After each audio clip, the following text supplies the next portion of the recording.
Every morning, millions of Americans wake up and immediately start wanting things. Coffee, a warm shower, a phone that doesn't die at 20% battery, maybe a house someday, preferably one that doesn't cost the GDP of a small country. Now multiply those wants by 330 million people. Congratulations, you now have the basic problem every economy on Earth is trying to solve. People want a lot of stuff. The world has a limited amount of stuff. Limited land, limited labor, limited resources, and tragically, a limited supply of perfectly ripe avocados. Economists call this scarcity. Everyone else calls it going grocery shopping in 2026. And the giant system we built to deal with this problem is called the economy. The United States economy, specifically, is the largest one humans have ever built. Roughly $30 trillion worth of goods and services every year. That's about a quarter of the entire world economy, which sounds impossibly huge until you realize what it really is. Just millions of people constantly buying, selling, borrowing, investing, and occasionally panic buying toilet paper. So the real question is, how does this giant machine actually run?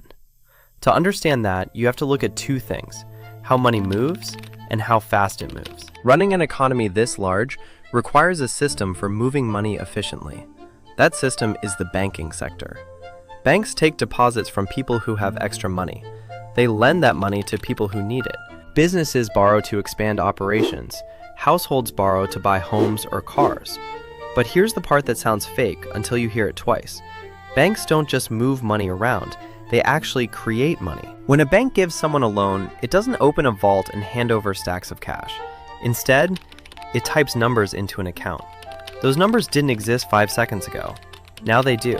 Congratulations. New money has entered the economy. Which means banks are less like giant vaults full of gold and more like money printers that run on spreadsheets. Most money in the modern economy isn't physical currency. It's just digital balances inside bank accounts. Which works because everyone trusts that those numbers represent real value. If that trust disappears, the system stops working, which is why banking crises tend to get everyone's attention very quickly. But creating money is only half the story. The other half is how fast it moves. Economists call this velocity. Think of it like a party. You can have $100 in the room. If people just hold it, nothing happens. But if that $100 changes hands 10 times, suddenly everyone's buying drinks. That's velocity. So banks create the money, but someone has to make sure they don't get too drunk with power. That someone is the Federal Reserve. The Fed is like the designated driver of the economy. They don't tell you where to go, but they do control the thermostat. Too hot, they cool things down. Too cold, they turn up the heat. Meanwhile, you've got Congress and the president doing their own thing. That's called fiscal policy. Taxes, spending, budgets. Basically, the government's version of a group project where half the people didn't read the assignment. Okay, cool, but how do they actually mess with the economy? Turns out the government really only has two main moves: expansionary and contractionary. Expansionary means cutting taxes or spending more. Think stimulus checks show up in your bank account. More money, more demand, more growth. Useful when the economy is in the gutter. Contractionary means raising taxes or cutting spending, pulling money out of the system, cooling things down. Useful when the economy is running a fever. Also, politically impossible. Telling voters you're raising taxes is roughly as popular as announcing you're canceling weekends. That's why during the 2008 financial crisis, the government spent hundreds of billions stabilizing banks and auto companies. They basically became mechanics for a broken engine. During COVID, they went further. Trillions, stimulus checks, business loans, unemployment benefits, money just appearing in people's accounts. Imagine you're broke. Then someone hands you $1,400 for no reason. Feels great. Now imagine everyone gets that. Suddenly, everyone wants pizza. But pizza places can't make pizza faster, so pizza gets expensive. That's inflation. It helped prevent depression. It also helped fuel the inflation that followed. Economic policy is medicine. The dose that saves your life might also make you sick. There's no free lunch. There's barely even a discounted lunch. So that's the domestic game. But America doesn't play alone. Here's something that gives the US economy a unique advantage. The US dollar is the world's reserve currency. Countries hold dollars, companies price goods in dollars, international contracts are written in dollars. About 60% of global foreign exchange reserves are held in US dollars. Why?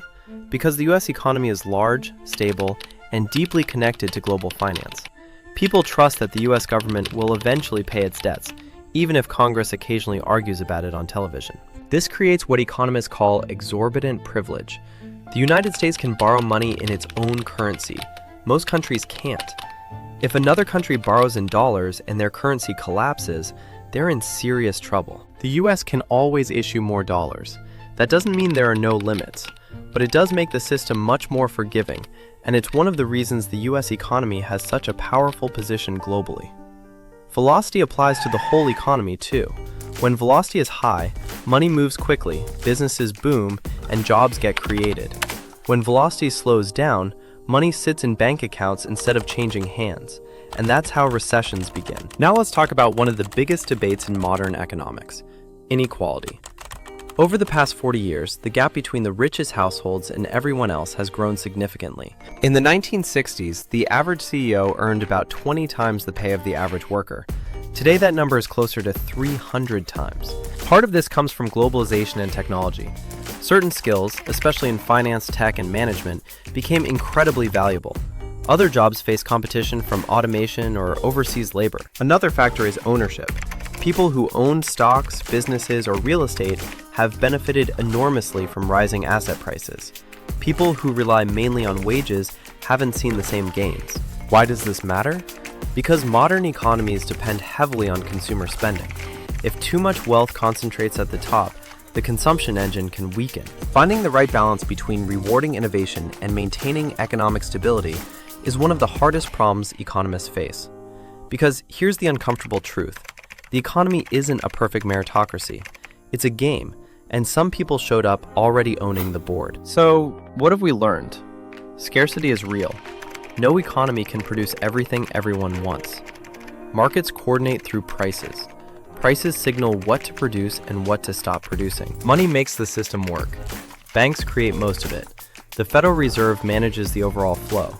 Congress taxes and spends it. Global trade connects economies across the world, and the US dollar plays a uniquely powerful role in that system. Labor markets determine wages. Technology and globalization reshape who earns what.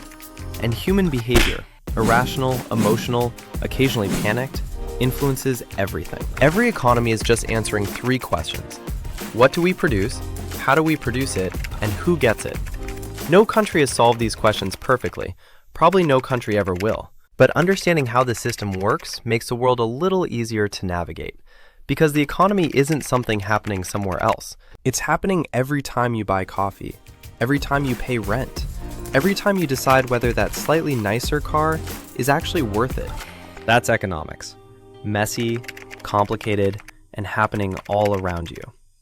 And if this video produced some value, you know how the YouTube economy works.